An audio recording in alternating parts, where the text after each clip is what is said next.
নিজের 34তম বছরে পা রাখলেন ব্রাজিলের প্রাণভোমরা নেইমার জুনিয়র। 2010 সালে অভিষেকের পর থেকে 2022 সাল পর্যন্ত তিনি রেগুলার ফুটবল খেলেছেন। এই 12 বছর একার কাঁধে একা ব্রাজিল দলকে টেনে নিয়ে গিয়েছেন।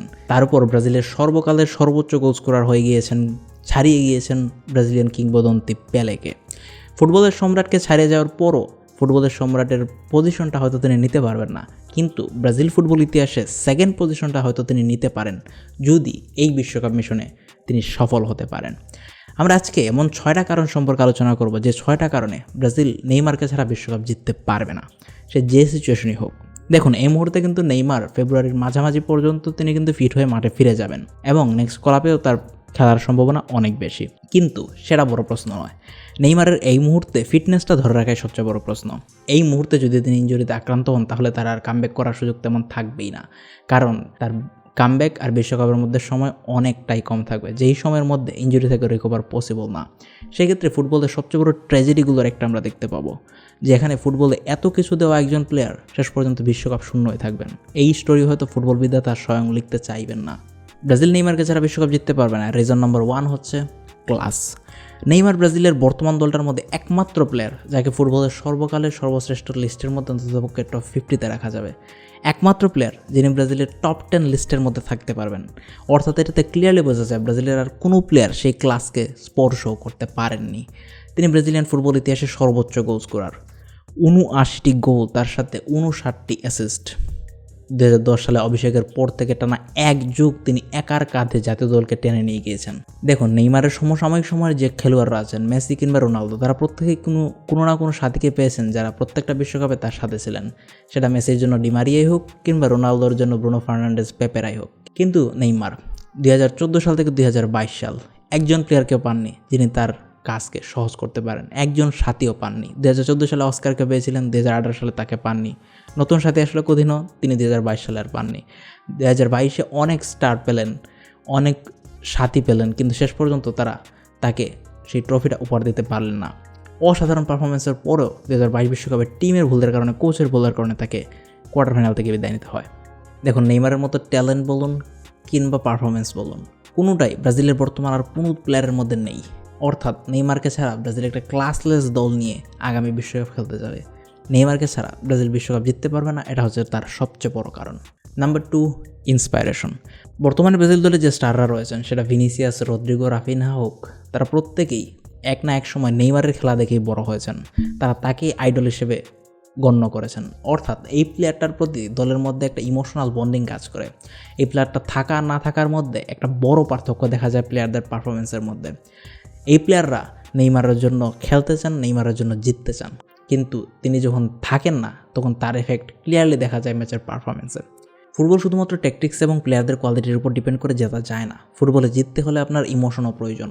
অনেক সময় আমরা দেখতে পাই একটা প্লেয়ারের অ্যারাউন্ডে টিম তৈরি করে সেখান থেকে টিমগুলো সাফল্য পায়। সেটা 2022-এর আর্জেন্টিনা হোক কিংবা বর্তমান ইউএফএ নেশনস লিগে পর্তুগাল দলটা হোক, তারা মেসি এবং রোনালদো এই দুইজনের অ্যারাউন্ডে দলটা তৈরি করেছে এবং এই দুইজনের ইন্সপাইরেশনে গড়ে ওঠা প্লেয়াররাই তাদেরকে ট্রফি এনে দিয়েছে। নেইমারের ক্ষেত্রেও তিনি যদি থাকেন, দলের মধ্যে এক্সট্রা একটা ইন্সপাইরেশন কাজ করবে, যেটা অন্যান্য ক্ষেত্রে করবে না। Reason number 3, goal scoring ability. বর্তমান ব্রাজিল দলে যে প্লেয়াররাই আছেন, সেটা রাফিনা, ভিনিসিয়াস, রদ্রিগো হন, তাদের কারোরই গোল স্কোরিং অ্যাকুরেসি খুব বেশি ভালো না। তারা গোল স্কোরিংয়ের দিক দিয়ে গোল করছেন অনেক কম, কিন্তু মিস করছেন অনেক বেশি। নেইমারের ক্ষেত্রে তার কেরিয়ারে সবসময় এই জিনিসটা একটা সাফল্যের মতো ছিল। তিনি সবসময় গোল করছিলেন খুব ভালো একটা অ্যাকুরেসি নিয়ে, যার কারণে তার মিস হচ্ছিল অনেক কম এবং দলের খুব কয়েকটা সুযোগ থেকে তিনি গোলে কনভার্ট করতে পারছিলেন, যা বিশ্বকাপের মতো বড় স্তরে সবচেয়ে বেশি প্রয়োজন হয়। দেখুন, শেষ পর্যন্ত আপনাকে যদি ম্যাচ জিততে হয়, গোল করতে হবে। গোলই আপনাকে ম্যাচ জেতাতে হবে। আপনি কত বেশি চান্স তৈরি করতে পারলেন, কতজন প্লেয়ার ড্রিবল করতে পারলেন, এতে কিছুই যায় আসে না। সেক্ষেত্রে নেইমারের গোল স্কোরিং অ্যাবিলিটি আর কোনো প্লেয়ার রেপ্লিকেট করতে পারবেন না। Reason number 4, leadership. ব্রাজিলের বর্তমান দলটা কিন্তু অনেকটাই ইয়াং। এই দলে লিডারশিপ কোয়ালিটি না থাকলে এই দল থেকে বেস্ট বের করে আনা অনেক অনেক কঠিন একটা কাজ হয়ে যাবে। লিডারশিপ হিসেবে আমরা ক্যাসেমিরোকে পাচ্ছি, তাছাড়া ডিফেন্সে মার্কিনোসকে পাচ্ছি। গোলকিপিংয়ে অ্যালিসনও কিন্তু অনেক সিনিয়র একজন প্লেয়ার, কিন্তু নেইমারের মতো আর কেউ সেই লিডারশিপ অ্যাবিলিটিটা নিতে পারবেন না। আমার কাছে ব্যক্তিগতভাবে মনে হয় যদি নেইমার 2026 বিশ্বকাপ খেলেন, তাকে ক্যাপ্টেন হিসেবেই দায়িত্ব দেওয়া উচিত। তার কাছে আর্মব্যান্ডটা থাকা উচিত। আমরা ক্লাব ফুটবলে দেখতে পাই যে প্লেয়াররা তুলনামূলক সিনিয়র, তারা আর্মব্যান্ডটা পরে থাকেন।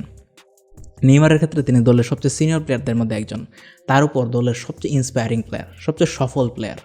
এরকম একজন প্লেয়ারের কাছে ক্যাপ্টেন্সির দায়িত্ব দেওয়া কার্লো আনচেলত্তির সবচেয়ে ভালো সিদ্ধান্তগুলোর একটি হতে পারে। দেখা যাক শেষ পর্যন্ত ব্রাজিলের লিডারশিপ কোয়ালিটিতে নেইমার নিজেকে প্রমাণ করতে পারেন কিনা। Reason number 5, dedication. একজন প্লেয়ার যে তার কেরিয়ারের প্রায় পুরো সময় জুড়ে ইনজুরির সাথে লড়াই করে এসেছে, তারপরও তার পারফরমেন্সে কোনো ধরনের ভাটা পড়েনি। এই প্লেয়ারের ডেডিকেশন কোন মাত্রার হবে আপনি চিন্তা করে দেখেছেন? এই প্লেয়ার 2014 সালে মেরুদণ্ডের ইনজুরির কারণে পঙ্গু হতে হতে বেঁচে ফিরেছেন, আর সেখান থেকে ফিরে আসার পরও তার পারফরমেন্সে কোনো রকম ভাটা আমরা দেখতে পাইনি। 2018 বিশ্বকাপেও তিনি নেতৃত্ব দিয়েছেন এবং ইনজুরি নিয়েই খেলেছেন। আর 2022 সালে তো আমরা দেখেছি সম্পূর্ণ ইনজুর একটা অবস্থায় পায়ে ব্যান্ডেজ পেঁচিয়ে তিনি খেলে ক্রোয়েশিয়ার বিপক্ষে ইতিহাসের ওয়ান অফ দ্য গ্রেটেস্ট গোলগুলোর একটা করতে পেরেছেন। তাও পেলের হিস্টোরিক রেকর্ডটাকে ইকুয়াল করছেন ওই গোলের মাধ্যমে। অর্থাৎ দলের জন্য কতটুকু বেশি ডেডিকেটেড নেইমার সেটা আমরা দেখতে পেয়েছি। তার ক্লাব পারফরমেন্স যেমনই হোক না কেন, তিনি ক্লাবে ভালো খেলুন কিংবা বাজে খেলুন, জাতীয় দলের হয়ে কখনোই তার ডেডিকেশনের অভাব আমরা দেখতে পাইনি। ব্রাজিল জাতীয় দলের বর্তমান যে প্লেয়াররা আছে বেশিরভাগই ক্লাবে ভালো খেলে কিন্তু জাতীয় দলে ভালো খেলে না। জাতীয় দলের সেই ডেডিকেশনটাই খুঁজে পাওয়া যায় না। এই 5 নম্বর কারণ জাতীয় দলের হয়ে নেইমারের খেলার অন্যতম একটা বড় কারণ। নাম্বার 6 এবং লাস্ট, জাতীয় দলের বর্তমান যে টিমটা আছে তার মধ্যে সবচেয়ে বড় লেজেন্ড, তার উপর ব্রাজিলিয়ান ফুটবল ইতিহাসের সর্বোচ্চ গোল স্কোরার, এই লেজেন্ডারি এবং কিংবদন্তি যে খেতাব তিনি অর্জন করেছেন সেটা তো ফুটবলের ইতিহাসে আজীবনের জন্য শনাক করে খচিত হয়ে গিয়েছে।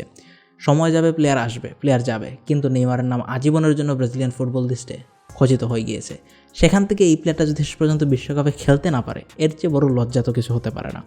এই লেজেন্ড ব্রাজিলিয়ান ফুটবলকে যা কিছু দিয়েছেন সেই সব কিছু কি ব্রাজিলিয়ান প্লেয়াররা তাকে ফেরত দিতে পারবে? সিবিএফ কি তাকে শেষ পর্যন্ত বিশ্বকাপে নেওয়ার জন্য কোচের উপর চাপ তৈরি করবে? আর সবচেয়ে বড় কথা, কার্লো আনচেলত্তিকে অন্ততপক্ষে এই জিনিসটা বিবেচনা করবেন, তিনি ফুটবল ইতিহাসের সবচেয়ে সফল দলের সর্বোচ্চ গোল স্কোরার, তাকে অন্ততপক্ষে লাস্ট বিশ্বকাপে নিয়ে যাওয়া উচিত। এই হচ্ছে ওভারঅল 6টা রিজন, যে 6টা রিজন এর কারণে নেইমার না থাকলে ব্রাজিল বিশ্বকাপ জিততে পারবে না।